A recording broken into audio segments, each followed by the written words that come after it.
Hello students, आज की video में हम जानेंगे सीबीएसई प्रीवियस ईयर क्वेश्चंस के बारे में। ये क्वेश्चंस हमारे कार्बोनेट्स कंपाउंड के होंगे।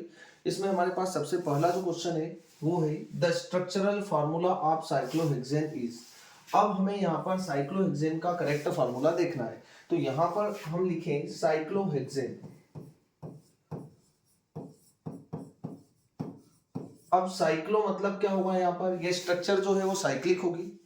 हेक्स मतलब क्या होगा, यहाँ पर 6 कार्बन होंगे। और एन मतलब यहाँ पर होगा सभी कार्बन के बीच में सिंगल बॉन्ड होगा। अब हमें यहाँ पर एक ही स्ट्रक्चर दिख रहा है क्योंकि यहाँ पर पहली स्ट्रक्चर में डबल बॉन्ड दिख रहा होगा आपको ये वाले, दूसरी स्ट्रक्चर में आपको सभी सिंगल बॉन्ड दिख रहे हैं। तो जो करेक्ट फार्मूला होगा वो यही होगा, क्योंकि थर्ड स्ट्रक्चर में हमें कार्बन और कार्बन के बीच में ट्रिपल बॉन्ड दिख रहे हैं और जो फोर्थ स्ट्रक्चर है यहाँ पर भी हमें डबल बॉन्ड दिख रहे हैं। और यहाँ पर आपको दिख रहा होगा साइक्लोहेक्सेन, एन का मतलब है यहाँ पर कार्बन और कार्बन के बीच में सिंगल बॉन्ड होगा।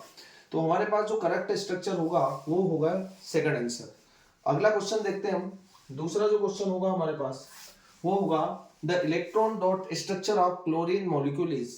अब ये क्वेश्चन जो होगा हमारे पास ये जो होगा सीबीएसई 2023 का क्वेश्चन है।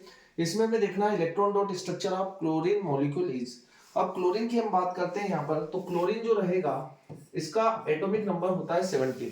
अब एटॉमिक नंबर 17 है। इसके इलेक्ट्रॉनिक कॉन्फ़िगरेशन की हम बात करें तो इसकी k सेल में इलेक्ट्रॉन्स होंगे 2, l में होंगे 8 और m में होंगे 7। मतलब इसके आउटर सेल के अंदर जो इलेक्ट्रॉन्स होंगे वो होंगे 7। तो यहाँ पर हम स्ट्रक्चर्स को देखें तो यहाँ पर आपको दिख रहा होगा ये जो क्रॉस वाले इस क्लोरीन के और जो डॉट वाले वो इस क्लोरीन के इलेक्ट्रॉन्स हैं। तो यहाँ पर इस क्लोरीन के आउटर सेल में 1 2 3 4 5 6 7 8। तो ये स्ट्रक्चर तो हो ही नहीं सकता है क्योंकि क्लोरीन के आउटर सेल में तो 7 ही इलेक्ट्रॉन्स होते हैं। दूसरे स्ट्रक्चर की हम बात करें तो 1 2 3 4 5 6 7 8। सेकंड स्ट्रक्चर भी हमारे पास नहीं हो सकता क्योंकि यहाँ पर क्लोरीन के पास 8 इलेक्ट्रॉन्स आपको दिख रहे होंगे। थर्ड स्ट्रक्चर की हम बात करें तो 1 2 3 4 5 6 और 7। ये जो क्रॉस वाले इलेक्ट्रॉन्स होंगे इस क्लोरीन के और डॉट वाले इलेक्ट्रॉन्स होंगे वो इस क्लोरीन के। तो यहाँ पर आपको दिख रहे होंगे कि इस क्लोरीन के पास भी 7 है, इस क्लोरीन के पास भी 7 है। दोनों ने अपना एक एक इलेक्ट्रॉन्स क्या किया है, यहाँ पर शेयर किया है। तो यहाँ पर दोनों के बीच में एक एक इलेक्ट्रॉन्स का शेयर हुआ। तो हमारे पास जो करेक्ट ऑप्शन होगा वो होगा सी। क्योंकि डी की बात हम करें तो यहाँ पर कितने इलेक्ट्रॉन्स 1 2 3 4 5 और 6 इलेक्ट्रॉन्स हो रहे, तो ये स्ट्रक्चर भी नहीं हो सकता है। और आपको यहाँ पर इलेक्ट्रॉन डॉट स्ट्रक्चर इस तरीके से भी बना सकते हैं। एक क्लोरीन के आउटर सेल में कितने इलेक्ट्रॉन्स 1 2 3 4 5 6 और 7। इस क्लोरीन की हम बात करें तो 1 2 3 4 5 6 और 7। यहाँ पर दोनों अपना एक एक इलेक्ट्रॉन शेयर करेंगे। मतलब आपके पास जो करेक्ट ऑप्शन होगा वो क्या होगा, सी आंसर होगा। क्योंकि यहीं पर एक एक इलेक्ट्रॉन्स का शेयर हुआ है, बाकी यहाँ पर 2 इलेक्ट्रॉन्स का शेयर हुआ है, यहाँ पर 3 इलेक्ट्रॉन्स का शेयर हुआ है, यहाँ पर 2 इलेक्ट्रॉन्स का शेयर हुआ है। तो आपका जो करेक्ट ऑप्शन होगा वो होगा सी। अगले क्वेश्चन पे जाते हैं। थर्ड क्वेश्चन है which of the following hydrocarbon is different from the other. ये क्वेश्चन जो होगा हमारे पास वो सीबीएसई 2024 का क्वेश्चन है। मतलब यहाँ पर आपको उस हाइड्रोकार्बन को आइडेंटिफाई करना है जो कि सभी से डिफरेंट है। तो सबसे डिफरेंट आपको यहाँ पर दिख रहा होगा। सबसे पहले की बात करें हम तो पहला है C4 एस्टेन। तो यहाँ पर आप 4 कार्बन है और हाइड्रोजन हमारे पास कितना है 10 है। 1 2 3 4 5 6 7 8 9 और 10। ये हमारे पास होगा ब्यूटेन। तो पहला जो आपके पास है वो ब्यूटेन है। दूसरा है C17 या C7H14। C7 है हमारे पास यहाँ पर,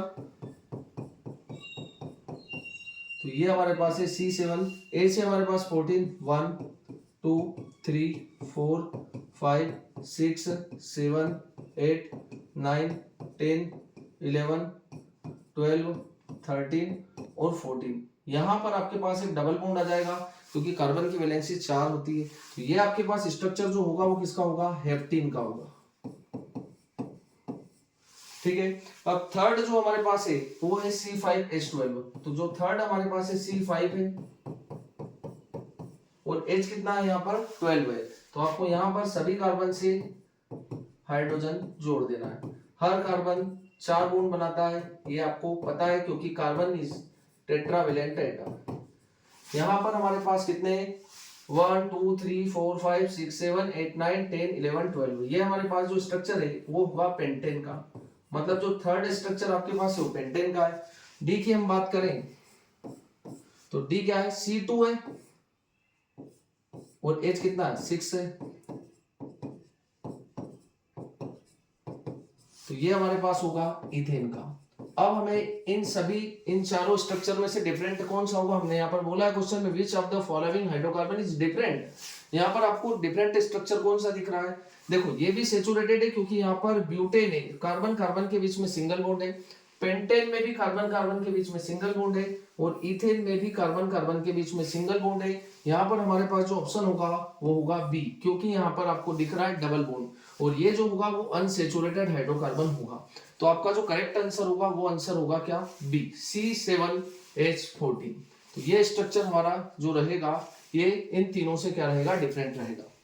नेक्स्ट क्वेश्चन है हमारा, नेक्स्ट क्वेश्चन होगा the total number of electron shared in the formation of ethyne molecule is. ये हमारा जो होगा CBSE 2023 का क्वेश्चन है। अब आपको यहाँ पर किसका स्ट्रक्चर देखना है, इथाइन का। ये हमारे पास है इथाइन। सबसे पहले एथ मतलब होगा 2 कार्बन है, और आइन लगा है मतलब यहाँ पर ट्रिपल बॉन्ड है, 1 2 3, और आपको एक इधर हाइड्रोजन जोड़ देना क्योंकि ये कार्बन के भी 4 बॉन्ड पूरे हो जाएंगे, और इधर भी आपको एक हाइड्रोजन जोड़ देना है। तो यहाँ पर हमसे पूछा है कि इथाइन जो मॉलिक्यूल है उसमें कितने इलेक्ट्रॉन्स का शेयरिंग हुआ है। तो यहाँ पर देखो इस कार्बन के कितने इलेक्ट्रॉन्स होंगे, 4, 1 2 3 और 4। इस कार्बन के भी 4, तो 1 2 3 और 4। बाकी एक एक इलेक्ट्रॉन्स यहाँ पर इन हाइड्रोजन्स का होगा, मतलब यहाँ पर कितने इलेक्ट्रॉन्स का शेयर होगा। देखो टोटल बॉन्ड बन रहे हैं यहाँ पर 5 बॉन्ड बन रहे हैं, तो एक बॉन्ड में 2 इलेक्ट्रॉन्स, तो 5 बॉन्ड में कितने इलेक्ट्रॉन्स होंगे, एक बॉन्ड में 2 इलेक्ट्रॉन्स, तो 5 बॉन्ड में 10 इलेक्ट्रॉन्स होंगे। तो हमारे पास जो करेक्ट ऑप्शन होगा वो क्या होगा, सी ऑप्शन करेक्ट होगा, मतलब यहाँ पर 10 इलेक्ट्रॉन्स का क्या हो रहा है, शेयरिंग हो रहा है। तो इसका जो ऑप्शन होगा या इसका करेक्ट जो आंसर होगा वो होगा आंसर सी। अब हमारा लास्ट जो क्वेश्चन होता है, 5th क्वेश्चन, वो होगा हमारे पास identify a group of the unsaturated hydrocarbon from the following, है ना। तो यहाँ पर हमें क्या करना है, एक ग्रुप को फाइंड करना है जो कि कैसा है, अनसैचुरेटेड है, मतलब जिसमें कार्बन कार्बन के बीच में डबल बॉन्ड होगा और कार्बन कार्बन के बीच में ट्रिपल बॉन्ड होगा। इसमें हमें वो ऑप्शन को सिलेक्ट करना है। ये हमारा जो क्वेश्चन होगा वो होगा कॉम्पिटेंसी बेस्ड क्वेश्चन होगा। अब इसमें हमें आइडेंटिफाई करना है, तो यहाँ पर देखो प्रोपेन एन लग रहा है, मतलब यहाँ पर कार्बन कार्बन के बीच में सिंगल बॉन्ड है।